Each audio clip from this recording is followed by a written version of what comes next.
අපි වකීමක් ඇති රජයක් ලෙස ජනාධිපති මාධ්‍යාංශය හරහා හැම විටම ශනිකව සියලු භාෂාවන් වලින් ඒ සම්බන්ධව තොරතුරු එවෙලෙන්ම ලබා දෙන්න අපි උත්සාහ වෙනවා. මම හිතන්නේ අනිකුත් අමාත්‍යාංශයත් ඒ සඳහා අවශ්‍ය ඒ කටයුත්ත එලෙසින්ම ශනිකව ලබා ගැනීම සඳහා වූ විධිවිධාන සහ අවශ්‍ය කටයුතු අපි අනිවාර්යයෙන්ම අපේ වක්කීමක් අපි ඒක ඉෂ්ට කරනවායි කියන කාරණාව කියන්න කැමැති.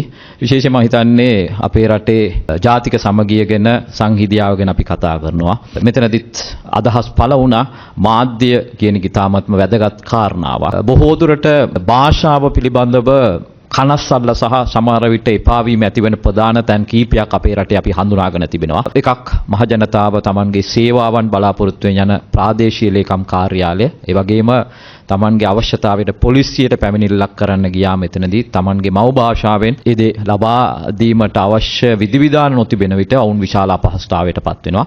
වකීමක් රජයක් ලෙස අපි මේක දැක තිබෙනවා. මම හිතන්නේ මේ පිළිබඳව පොලිස් ආයතනයේ සමග සාකච්ඡා කරලා නිල වෙබ් අඩවිය පිළිබඳව අපි තීරණ ගන්නවා. ඒ වගේම අපි පහුගිය අයවැය තුලදිත් සඳහන් කරපු කාරණාවක් තමයි පොලිස් දෙමළ භාෂාව දන්නා පොලිස් නිලධාරීන් විශේෂයෙන් උතුරු නැගෙනහිර සහ දෙමළ භාෂාව වැඩියෙන් පාවිච්චි කරන තැන් සඳහා 500ක් බඳවා ගැනීම පිළිබඳව අපි රජය ඒ සඳහා අවශ්‍ය විද්‍යාඥයන් සහ ඒ පිළිබඳව සාකච්ඡා කරලා තීරණ පිළිබඳව කටයුතු කරලා තිබෙනවා.